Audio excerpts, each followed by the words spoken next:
Welcome to LOA Today. I'm Walt Thiessen. With me today is abundance teacher and money coach, JodieLynn Craven. This is your daily dose of happy. We are so happy you decided to join us today. And JodieLynn, actually, as the intro was playing, and I remembered, what I recorded there about what you do and so forth, it occurs to me that actually becomes the basis for a good topic because it's the first of the year. By the way, Happy New Year. Happy New Year. And when you're a financial coach, you're also a broker. So in both of those roles, you're working with clients to try to figure out what do they want to do for this coming year, what their goals are, how you can help them accomplish their goals. That's a good topic for us because anybody who's starting the new year needs to take a look at what are their financial goals for the year. Yeah, absolutely. It's top of mind, especially after Christmas. Yeah. A lot of people start beating themselves up for, I spent way too much. And it's easy to slide into scarcity. Yeah. So when you get a client who complains about that, what do you say? Oh, well, I keep my brokerage business and my coaching business very separate. Yeah, of course you have to. Yeah, but in all cases, though, I'm wired towards the positive, the silver lining. Like it could always be worse, and there's always another option. Like it's never the end. Even if it's the worst thing that you could ever imagine, there's always a way. So when somebody is in that state of like, oh, I'm beating myself up because I should be further along right now, or I'm not going to be able to achieve this, is reminding them of the possibilities that still exist because there's billions of them. Yeah. And I'm particularly sensitive to that because that was me for many years. And because it was me for many years, it has taken me and it's continuing to take me a long time to kind of unwind that. Yeah. Because once you've got that habit so deeply ingrained, because that's what that is, that's a habitual way of thinking, a habitual form of thought. Once you've got that sunk in there, that can take some doing to unwind that one. Yes. I can attest to that one. It's a toughie. Well, and with money, we wrap our identity in terms of like whether we're good or bad. How appropriate after the Christmas holidays. Have you been good? Yeah, exactly. Like with Santa, like Santa put you on the naughty list or the nice list. Like you end up putting yourself on the naughty list. Like, oh, I shouldn't have done that. And I should have done that. I shouldn't have done that. And I shouldn't have done that. And we tend to, beat ourselves up, so it makes this habit that we have of thinking so emotional. Not in a positive way. Well, yeah, it's just it. It could be either way. You can think emotionally either way. You were describing a moment ago how you aim at the positives. So you're always looking for where's the positive spin on it. Yeah. But when you're in that other frame of mind, in which I've been in, you're constantly looking for the negative spin. Yeah, and you don't even mean to. As bad as this is, this could always get worse. Yeah. Yeah. Like, what if this happens? And then all, your fears dump on you and you're like, oh my gosh, my life is over. And you haven't even gotten out of bed. Yeah. Nothing's happened. It's amazing what we could do before we get out of bed. Oh my goodness. Yeah. Actually, you know what? It reminds me of something we were talking about on my YouTube show. We had Jennifer Ruka on our YouTube show yesterday, which was amazing. But she was talking about in terms of yoga, a lot of people will go into the yoga studio and they're just there to work out. Like they just want to work their body. They're not present in this moment. They're in next Tuesday, doing their taxes with their accountant or whatever it may be. They're so focused on, having that argument down the street that comes up next or whatever, that they're outside of their body. And we do this all the time, especially with money, where we're so afraid of all of these things happening. And then we're so disconnected from how that's playing out in our body. And then the fight or flight response that's occurring because of it. And I was thinking about that particular process you were just describing earlier today, and realizing that while we have often said this on the show, 99.9% of the things that we fear don't come true. The ironic part is if you fear them often enough, they do come true. Yeah. You make them come true. Yes. And it's so innocent.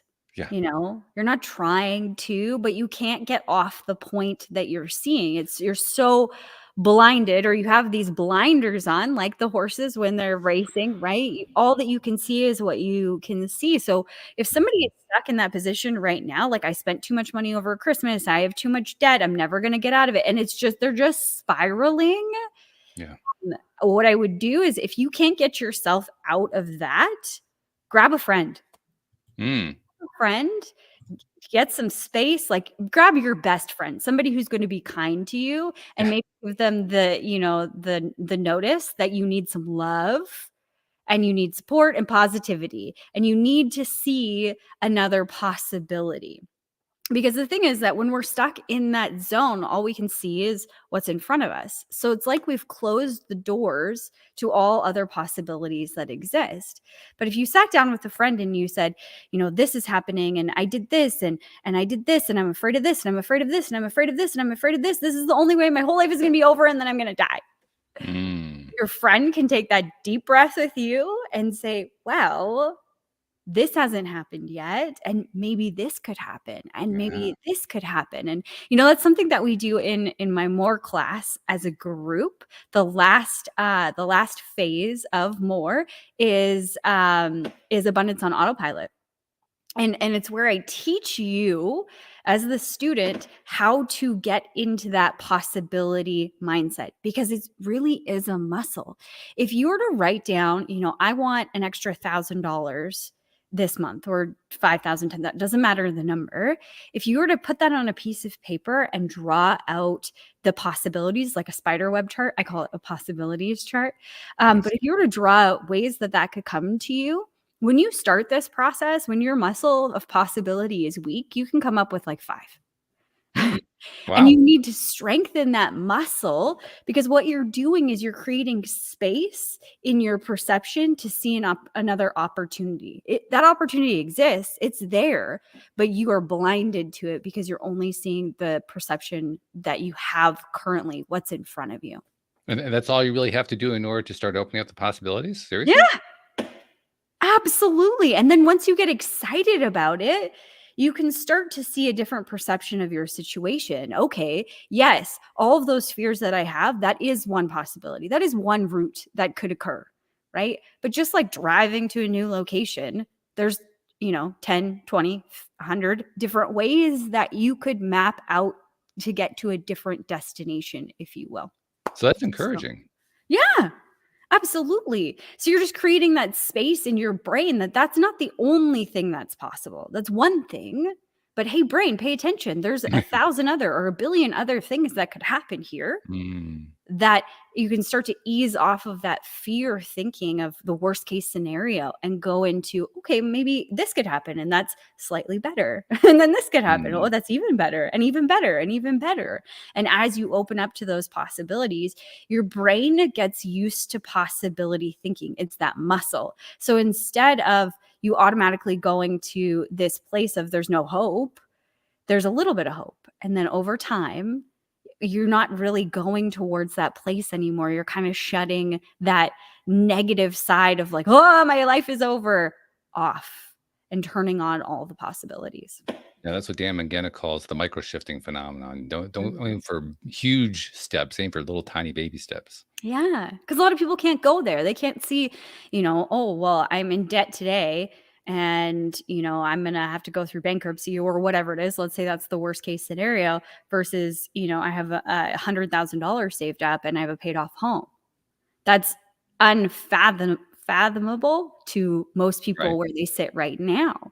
Yeah. So I like that, the way that he describes that micro possibility. Micro shift, yeah. Yeah, micro shift. Little tiny shifts, little tiny steps.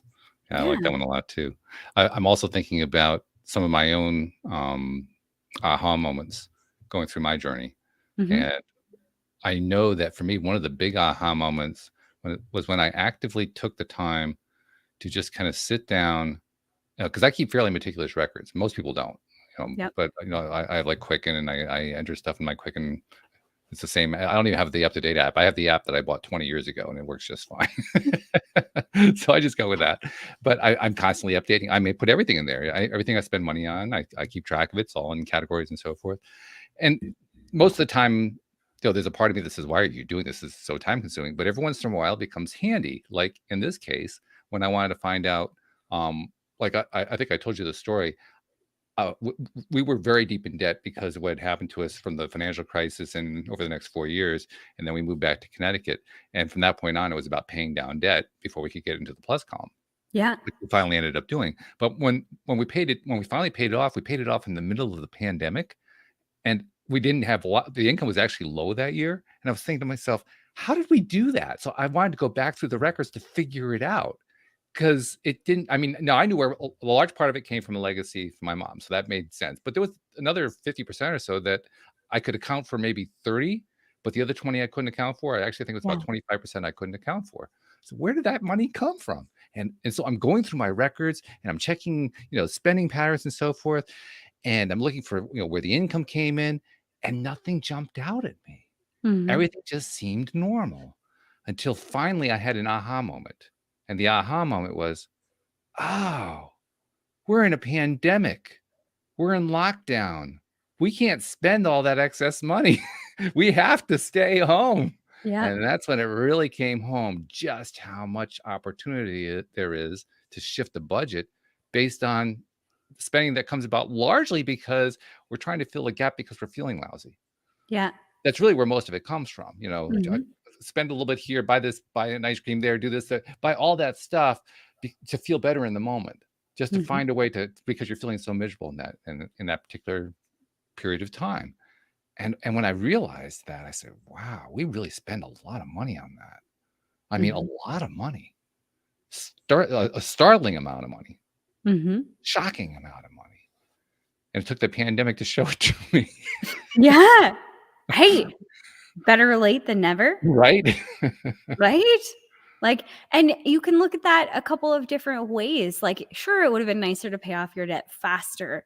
But if you would have, like, let's say that legacy or whatever came, and that took care of the entire debt, you might not have learned what you just learned, that aha moment. Oh, yeah. Or you might not have been ready to see it in that moment, or, you might not have had the capacity to change your life so much without that pandemic to assist you in doing it. It's not like you really had a choice.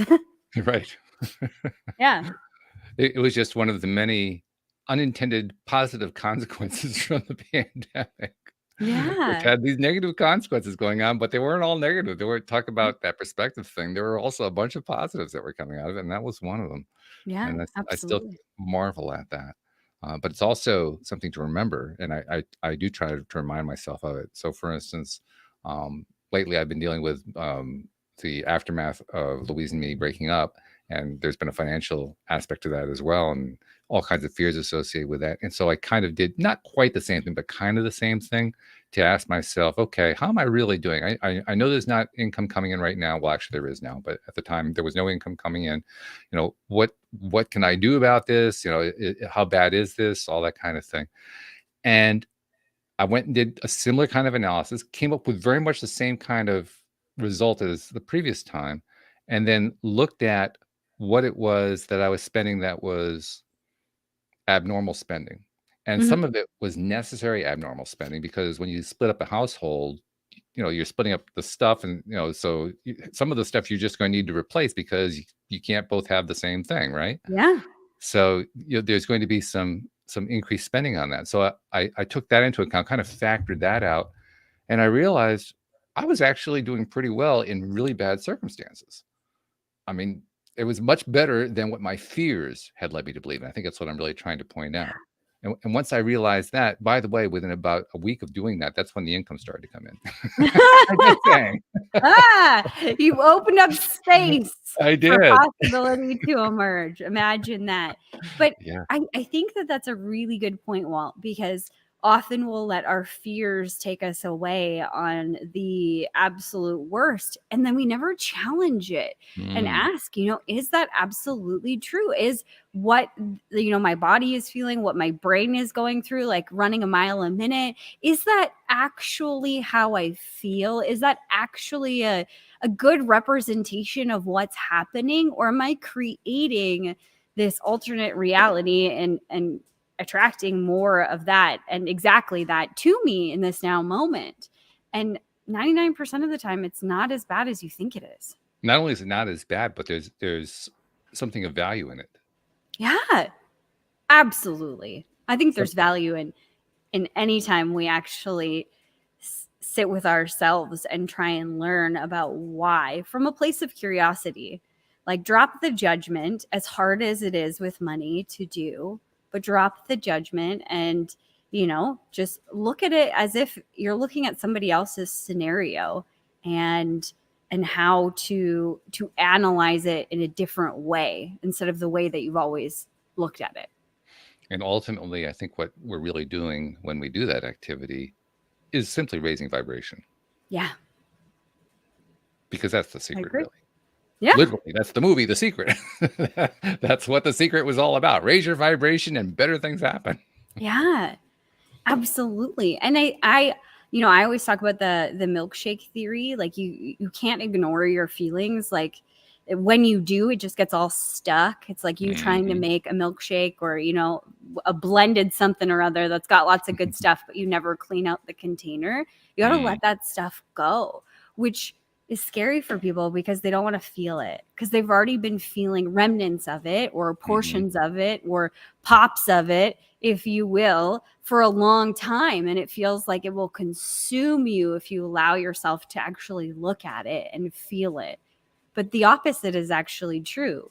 When you do that, you look at it, you allow yourself to feel it and allow it to move through you. It's gone like that. It's funny because as you've been saying that, I'm thinking about the last quarter, the last 3 months since the breakup with Louise and all the ups and downs that I went through, going through all of that. And in the process of going through all that, I found myself experiencing all the emotions at various times. Yep. Most of the time, because of work I'd previously done on myself and good friends like you and so forth, I was able to keep myself in a good space. But when you go through stuff like that, you're just going to have dips. It's just going to happen. And during those dips, I found a really fascinating thing happening. Something that I've probably done before, but never really been aware of it. And that is I found a new way for myself to climb up. And it's kind of similar to the idea that Abraham Hicks teaches of climbing the emotional guidance scale. You're at rage, you aim for anger. If you're angry, you aim for frustration. You climb up incrementally. Kind of similar to that, but not quite.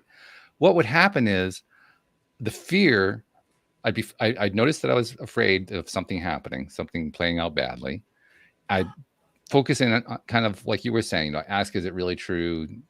Kind of zero in on it. And as I zeroed in on it, I got pissed. Really pissed. And there were times where I'd be like shouting to the woodwork, blah, blah, blah, blah, blah, like, what the hell? Why am I going up with that? All that kind of stuff. And it felt better. And as soon as it felt better, all of a sudden I kicked into a higher vibration. So it's kind of like the be pissed version of climbing the emotional guidance scale. Get pissed and then you'll feel better. Yeah. Punch pillow. Yeah, right. Yeah. For me, it's yelling at the walls. I mean, I feel sorry for the walls, but yeah, they take a lot of abuse. Stage and cleanse the place after you're done. Thank you for holding space for me. Appreciate you. Yeah.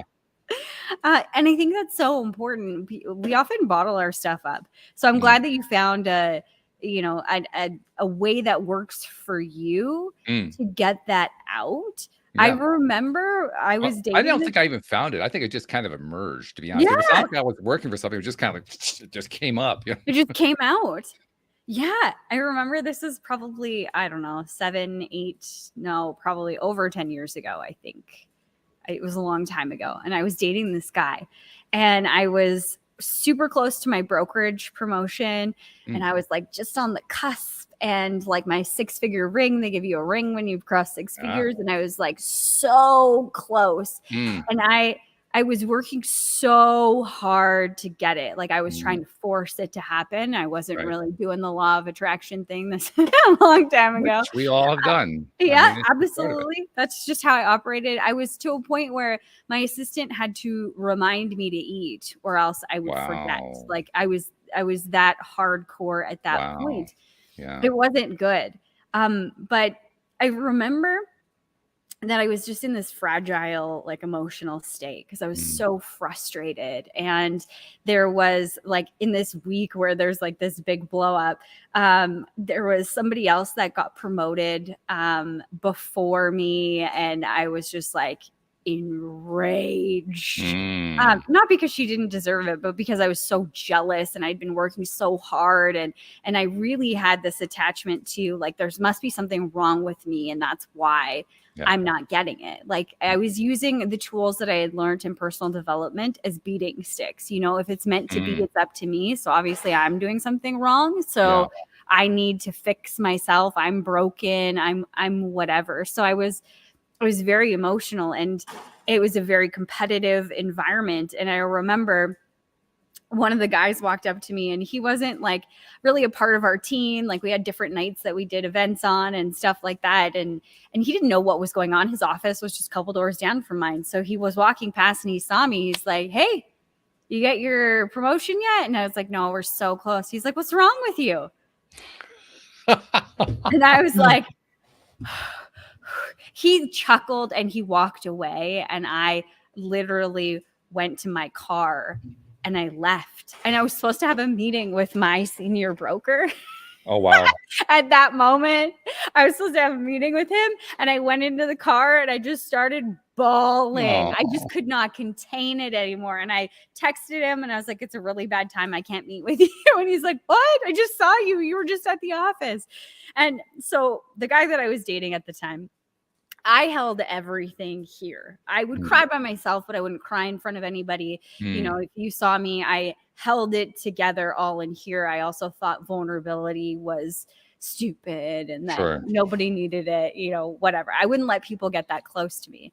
And I remember I was driving home and he said, "You know, tell me what's going on. Like, you're just not yourself. And, you know, you seem really upset and I want to be there for you." And at this point, I was full. Like it was like the straw that broke the camel's back. There was no room left. And I said to him, "Okay, I will talk to you, but I don't want you to be positive.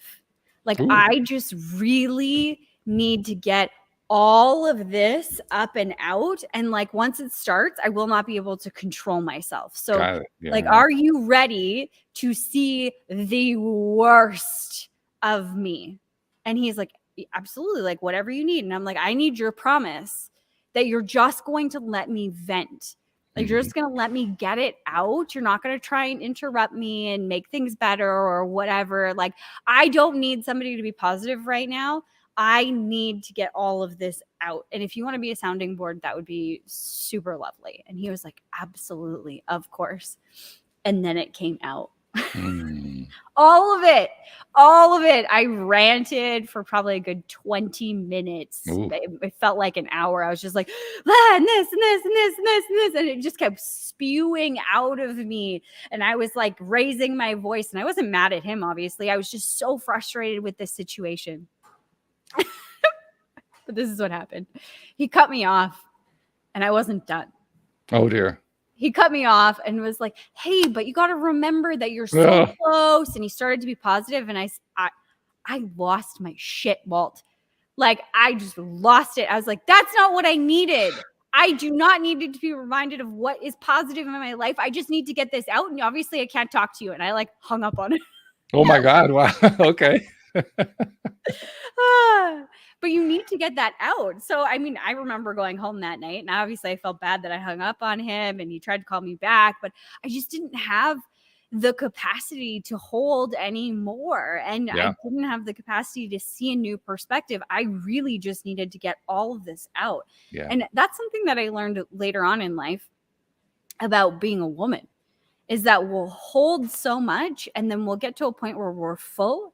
And if you try and operate when you're full, it doesn't go well. You need to get it out, whether it's, this is why I think anyway, in my opinion, why women gossip and why women share everything is because we actually hold on to all of this stuff and fill the cup until it's boiling over and there's no more room for anything else. And we just need to get it up and out. So I love your idea. I have a clue for you, by the way. Men do the same thing. Oh, okay. Yes. Great. I mean, we don't gossip necessarily. That's not our way of getting it out. Usually for many men, it's usually something athletic or something along that line. But yeah, we're really good at just letting it just boil up right to the top. And then boom, it all spills out. Yeah. And it's not pretty. No, that day was not pretty for me. But I really learned, I'm thankful for that moment because I asked for what I needed. I knew what I needed in that moment, which I can't say that I knew what I needed a lot at that time in my life. Like, obviously, my assistant was telling me you should eat. So I wasn't taking very good care of myself, but I knew what I needed in that moment and I stood up for it. And as much as it was hurtful to him, and, hurtful to our relationship, we broke up, somewhat after that, but it was good for me to be able to ask for what I needed and to set up a boundary to say, no, I'm not in that space right now. I needed to be shitty for a moment. I wanted to be mad. I wanted to feel like poor me for a moment. And that's okay. I tell my clients this now. Do you want to be mad about it? Because if you're stuck on, I want to be upset about it, or I want to be mad, or I want to be pissed off, or whatever the words are that you're using, it's going to be so much harder to shift. Yes. So give yourself the space to be mad about it. Yell at a wall, punch a pillow, unleash, let it go. And then you'll find that, oh, okay. Now you'll come to a spot where you're just like, okay, I feel better. I can move on.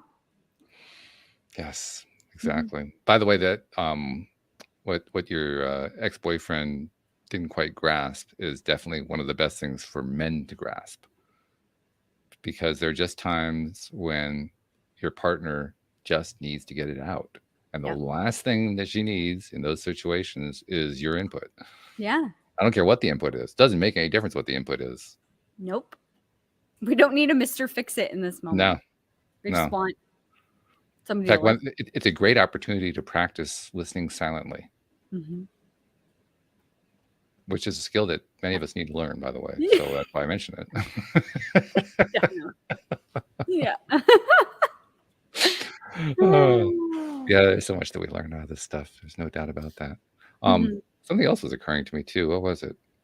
Well, kind of knocked it out of my head. It'll probably come back.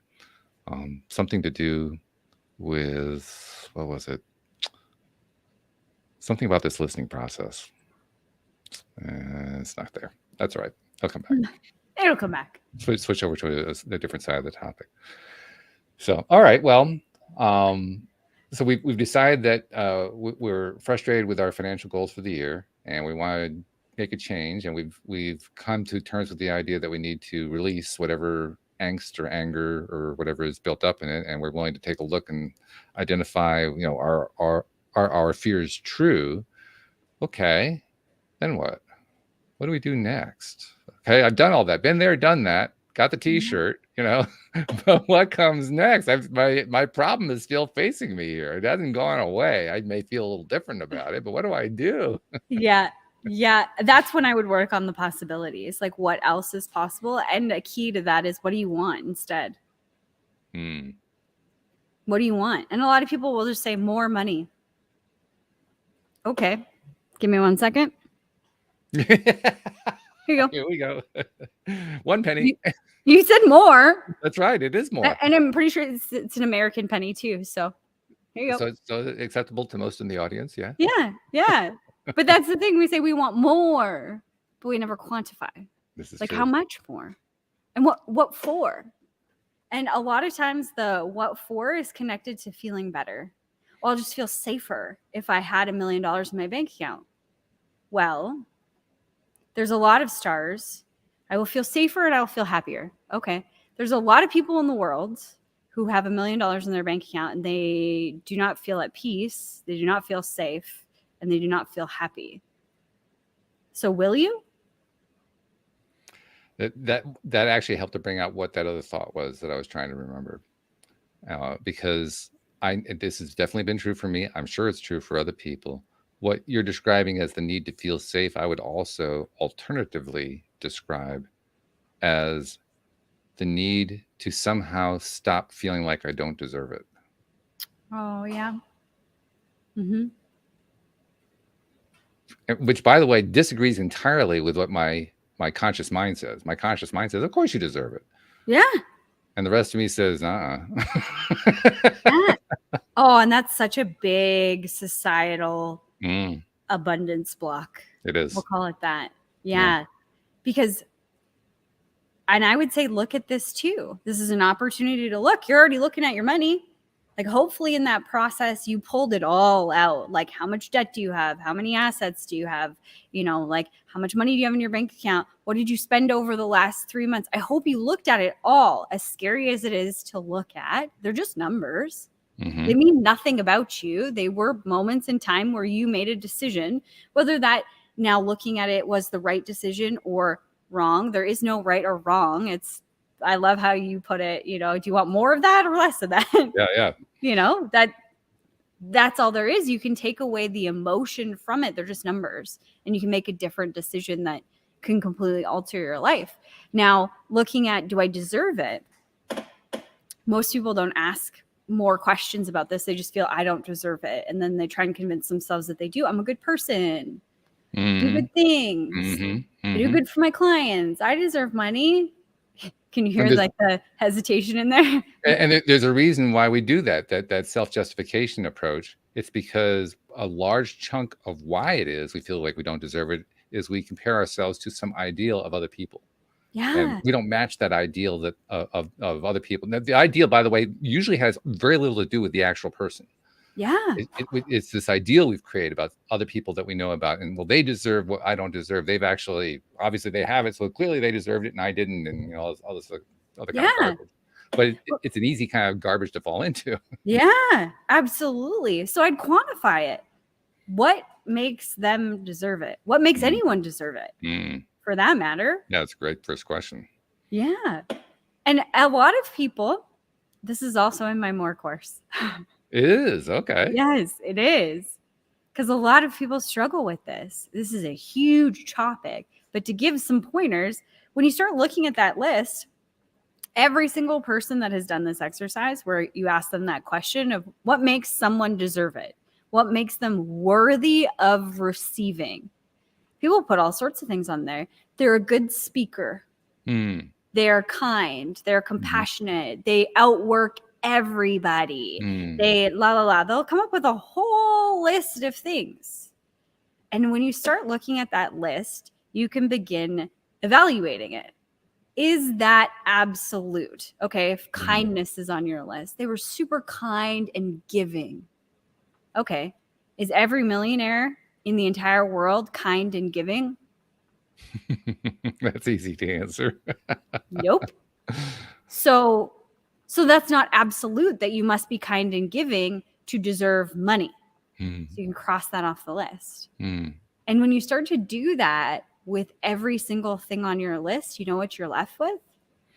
Not a whole lot. The list is kind of short. Yeah.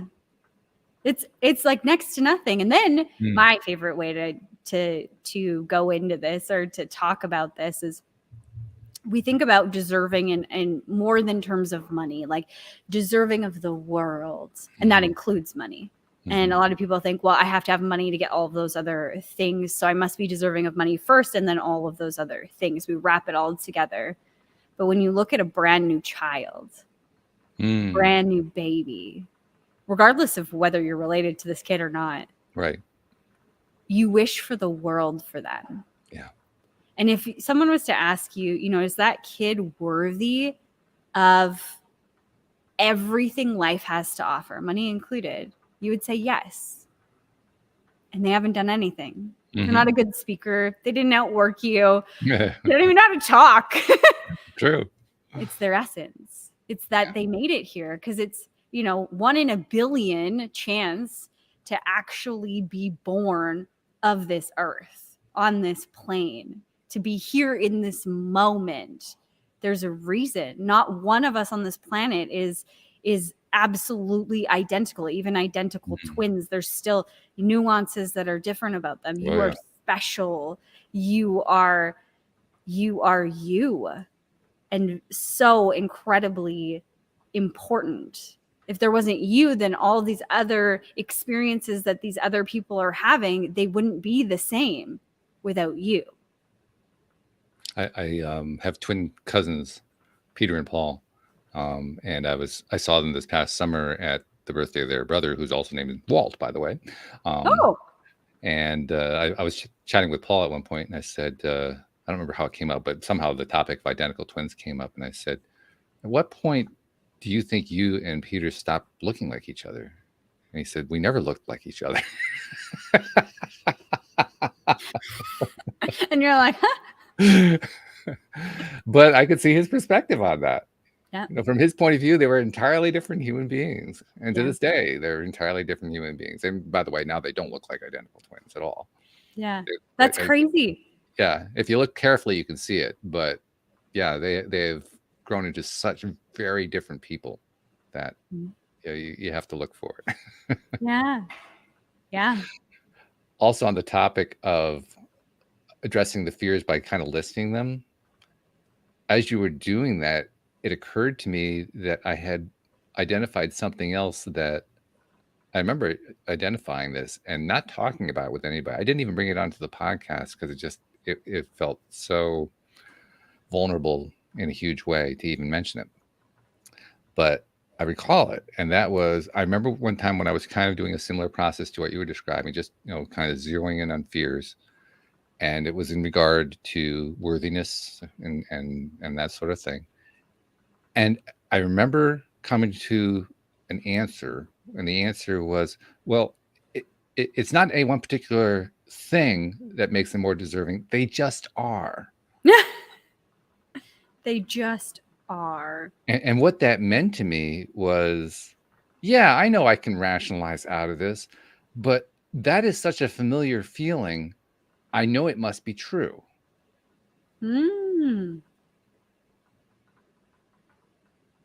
I mean, think about that. Such a familiar feeling. I know it must be true. Comfortable. There's a comfort zone to it. Yeah. Are all familiar feelings true? I would say no. I mean, yeah. But when I was in that mindset, I would have said that one was for sure. And it took quite a bit of giving attention to that, not trying to rationalize it, not trying to argue around it, not trying to pivot, just taking a look at that. It took quite a bit for me to finally get to the point where I'd say, yeah, but it's not serving me well. It's not really helping me. It's actually holding me back, all those kinds of things.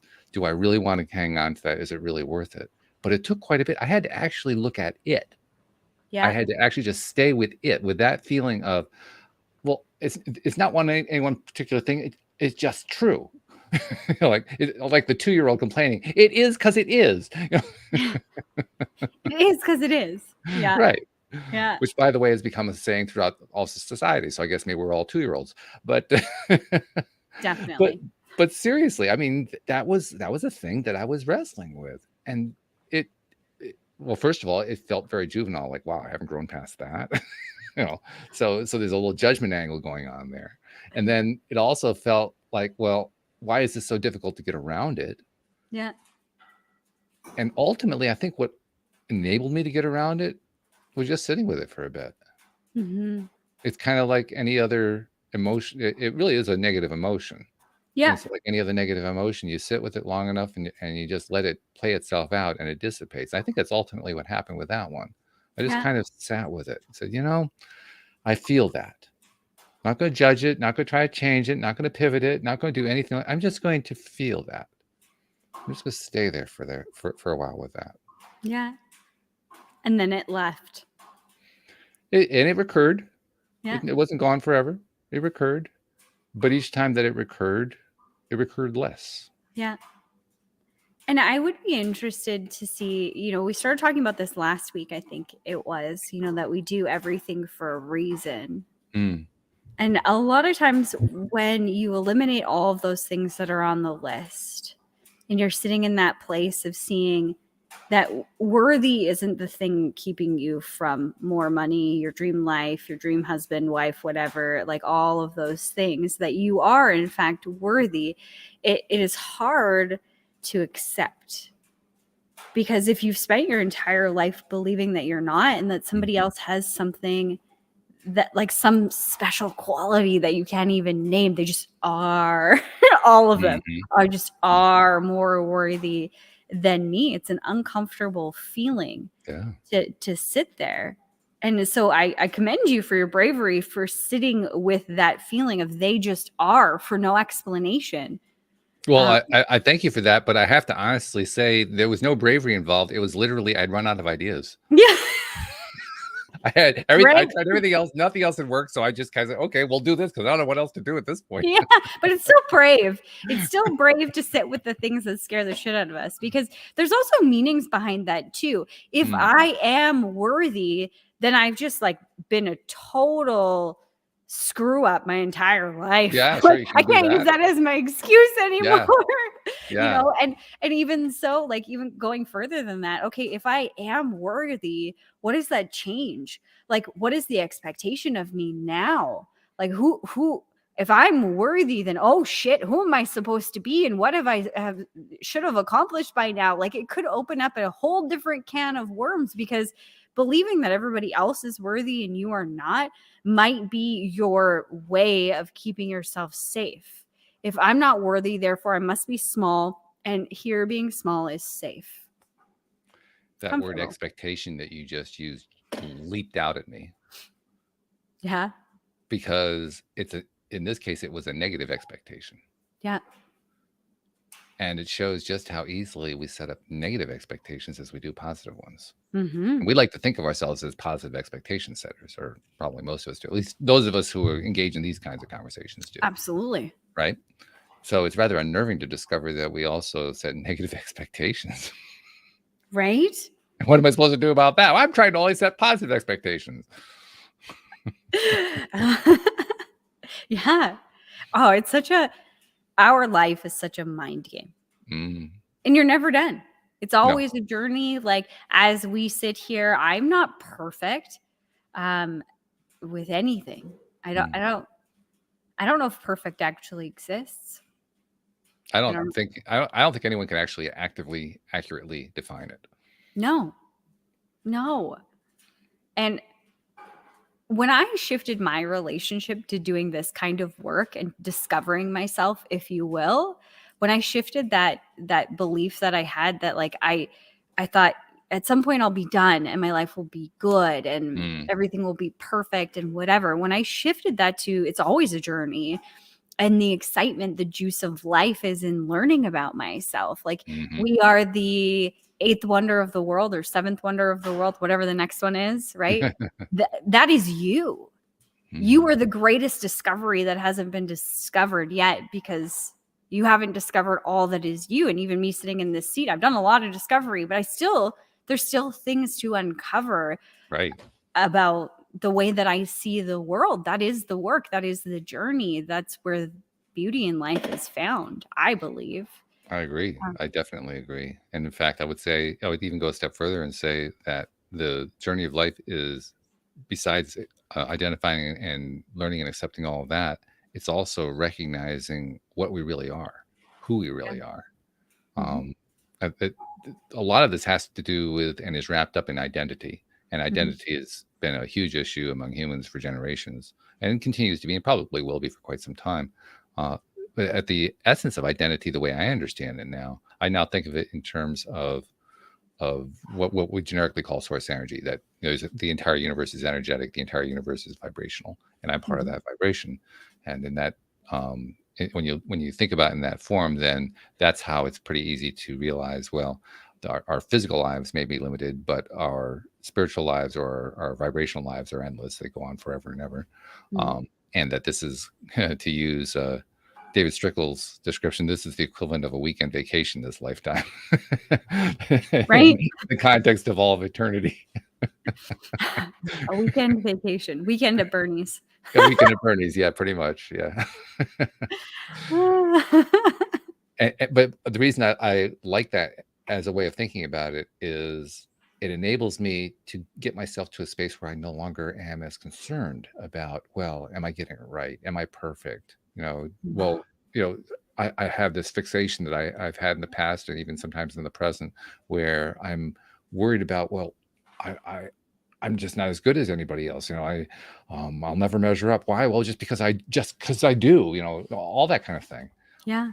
All of it starts to easily dissipate in the face of what I now understand to be how the universe is and how we all are and how vibration is. I now think of so much differently because of that perspective. I think about, one of my favorite things to do is to think about the vibrational nature of things that I normally don't think of as vibrational. Outer space being vibrational, rocks being vibrational, ice being vibrational, things that seem, there's no way they could be vibrational. My sister gave me an interesting gift for Christmas. I don't know if you're aware of this book. It's called The Secret Life of Plants, kind of like The Secret Life of Bees, but this is plants. No. And I just started reading it. The introduction sucked, but the first chapter is amazing. Really, really good.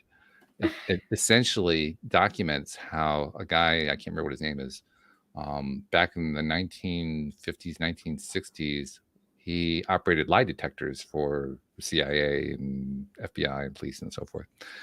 And on a whim, he attached a lie detector to a plant. What? Cool. And he knew enough about plants and life in general to know that all life tends to react strongly to threats. And so even though it kind of made him a little bit queasy, he started finding ways to threaten the plant to see if he could get a reaction on the lie detector. And it turned out he could. What did he do? Oh, he would like threaten to eat it. He would tear a leaf off, just traumatic things to the plant, and the plant would react to it.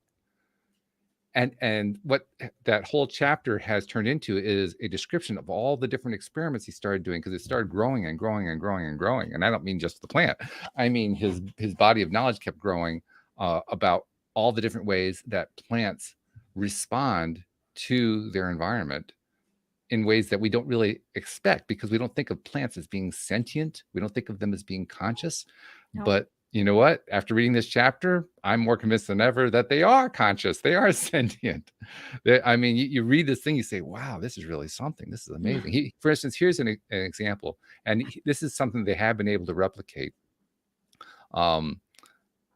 They would take 2 leaves from, I think they were playing with philodendra at that point. So they had two philodendra leaves. And they would put them side by side. And one they would focus all their attention on, and the other one they would ignore. And they would just do this day after day. Not the whole day, but each day they'd spend time focusing on the one leaf and giving love and sending vibes to it and all that kind of thing. And I think it was within a week, the right-hand leaf, which was, by the way, they were both detached from the plant. The plant, is off. These are just detached leaves sitting on a table or something. The one that he gave all his attention to was green and lush, and the other one was brown and crumbled up. Wow. I saw this TikTok. It reminds me of this conversation. I saw a TikTok yesterday, and the guy was talking about like frequencies that are used to manipulate us as human beings. But he was talking about like how easily it is to emit a frequency, and he literally took a pencil with an eraser on it, like a number 2 pencil, and he went like this on his hair, and then he went like this, out into the crowd. And like, he was like, all right, from road this to this, you're going to feel something. And they felt it. And he's like, all right, now we're going to up the hertz. He was doing that. And like all of the people in the crowd were like going wild because they could feel it. Yeah. That energy frequency that was being emitted. Like it's crazy. So some of the things this guy was doing, he was trying to validate whether or not it was magnetic signaling that was causing the plants to react, or was it something kind of like what Eastern mystics would talk about, something that it goes beyond what we understand about how energy works. And I don't remember exactly how he created his first experiment, but he created a series of experiments, just kind of testing that from a variety of different angles. And one of the things he found kind of by accident is that if he tended to a plant and gave it care and so forth, and then went away on a trip and experienced something and had somebody tracking what was happening with the plant would respond to what was happening to him 200 miles away on his trip. So if something bad happened, the plant would respond, oh, this is bad, and kind of shrink in on itself. And if it was good, the plant would get more lush, or something along that line. And it turns out that plants actually attach themselves to caregivers. They actually become attached, like emotionally attached. What?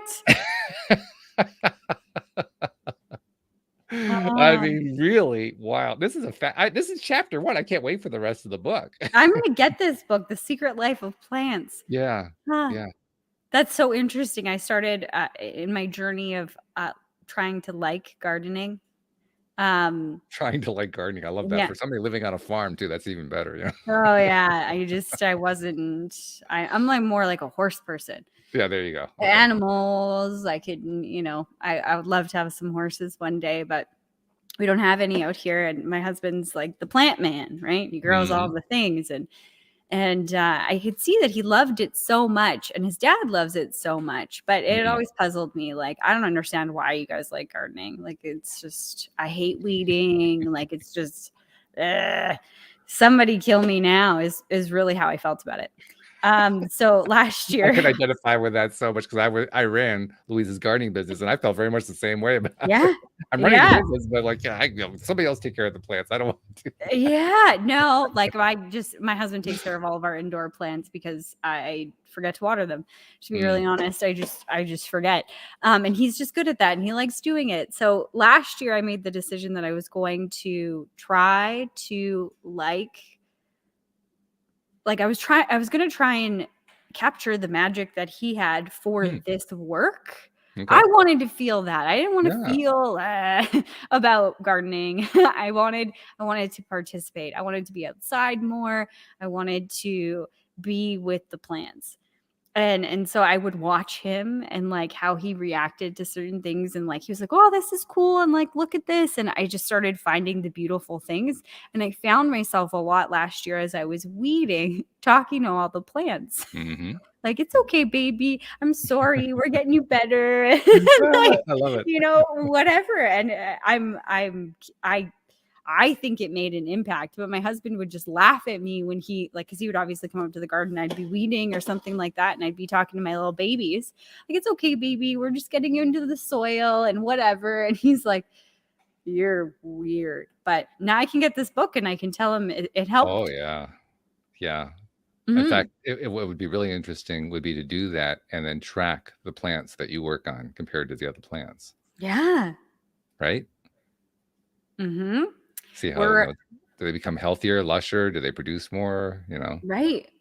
Well, it's hard to say between season and season because I'm thinking of garlic. My job is the garlic plants. I have to weed all of them. And the reason I hated it so much is because we had not the first year, but 2 years ago, we had 13,000.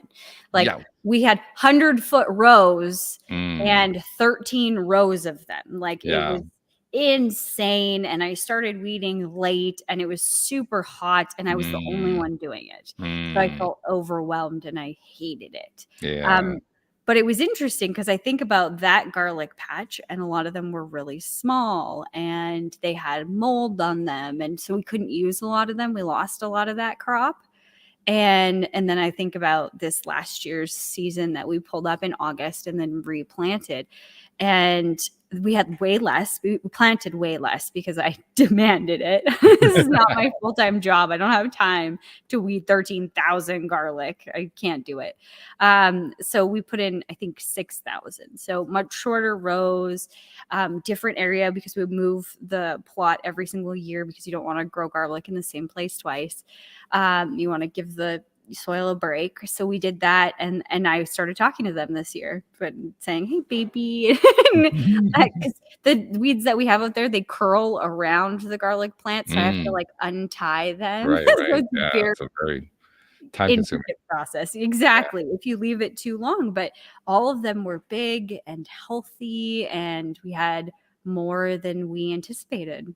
So What you could do if you wanted to is you could do the hay baby with 4/5 of it, and then one little section, give it just normal attention and see if it is different. See if it does not as well. I'm totally gonna do that. But then I feel bad. I want to give them all love. I don't want to withhold my love from the garlic babies. Yeah, I hear you. I hear you. Okay, maybe only a few. Actually, that is very similar to what this guy who was doing this research back in the 50s and 60s was experiencing, because he realized he needed to create a trauma in order to be able to detect a change in the registration of on the lie detector. But every time he did, he felt miserable.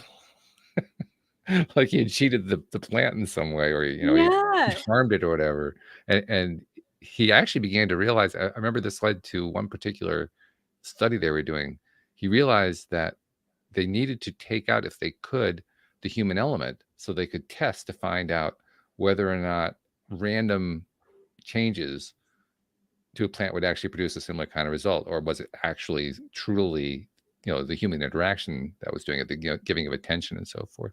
And I remember they came up with some sort of mechanized thing which had like a randomized program and all that kind of thing in order to simulate the idea of a non-human directed, human focused attention giving machine.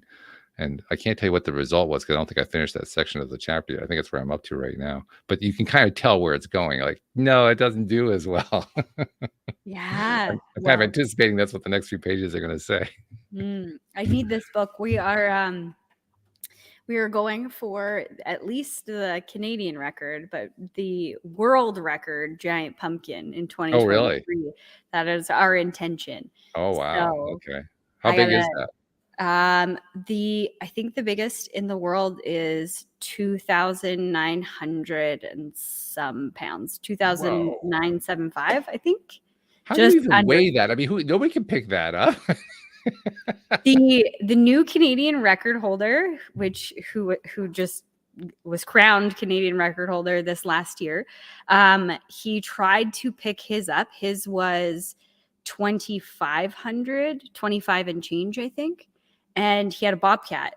And there's a picture on the internet. If you go to like the International Pumpkin Growers Association or whatever, it's on their website, but of his bobcat tipped. Oh no. It was way too heavy. So they had to bring in like a big boy tractor to lift it up. And then they have pumpkin weigh-offs and they have this giant scale. And then they put it on the scale. But that's our goal, is to have the world record pumpkin this year. That's like trying to lift a mid-sized compact. I mean, it's just, that's how big we're talking there. Yeah, it's huge. Like it's so cool. And like looking inside of them, they're such cool plants. Like the cell wall, I didn't think anyway, it's like this thick. Wow. Yeah. So it's crazy. And so our biggest pumpkin last year was only like 250, somewhere in there. But my husband thought it died. Like he literally planted the seed. He was taking care of it for a while. And then he was like, my pumpkin died. And he was all upset. And then a month later, he was like, come see the pumpkin. And I'm like, what? I thought it was dead. And he's like, no, it grew fruit. Wow. Yeah. So, and we like abandoned it. Like he watered it still, but not as much as they like to get watered. So it'll be interesting with his new ideals of what he's going to do, and then bringing in maybe that, that connection. Maybe I'll go meditate with the pumpkin and just, I don't know, put my hands on it and love it up. Well, from what this guy was saying, you don't actually have to do anything special. Just take care of it. Yeah. That's all that the plant needs in order to be able to differentiate. In fact, one of the experiments he did was he had a plant killer. By a plant killer, they had a team that were testing. They were agreeing to do a test, and one of them had agreed to be the plant killer. So there were two identical plants, and the plant killer steals in the middle of the night, or it's not quite that dramatic, but he goes in by himself and murders a plant, just kills it in front of the other plant. Oh. And then he leaves. Yeah. And then later on, after some period of time, they bring the whole team through one person at a time, and they're measuring what's happening with the plant as each person passes. And each person passes, no reaction, no reaction, no reaction, till the killer arrived, and then off the scale reaction. No way. Yeah. Hey, maybe they should add this to like detectives' work. Check the plants. Yeah, right. Yeah. That's crazy. And consider how many plants are on this planet. Crime would be done. Right, you couldn't get away with it. Yes. Their Christmas tree will tell on you. Of course, the tricky part is you have to actually get them all committing their crimes against plants. So I'm not quite sure how you pull that part off. But yeah, but I wonder if say a caregiver. Now I'm going off the rails here, but like if somebody that was normally in that space with those plants was killed instead of a plant, I wonder if they would have reacted the same way. Yeah. Well, that's one of the reasons I'm going to keep reading the book to find out, because I bet you that's the kind of question that they answer. So, yeah. We're let you know what happens. We're getting to unsolved mysteries here. Yeah. I haven't had a good book to read in a while too, so this is nice. This feels good. It's like, oh yeah, okay, I'm ready for this one. Yeah, I'm gonna definitely pick it up. Yeah, check it out. It's a good one. So, well, thank you very much. This has been fun as usual. I'm sure we'll have a guest next week, but it's always great when we get to just do a one-on-one tete-a-tete like this. Absolutely. Love having conversations with you, Walt. And me too. Thanks for everybody that was listening. Yeah. Thank you very much, everybody. We'll see you all next time here on LOA Today. Goodbye, everybody.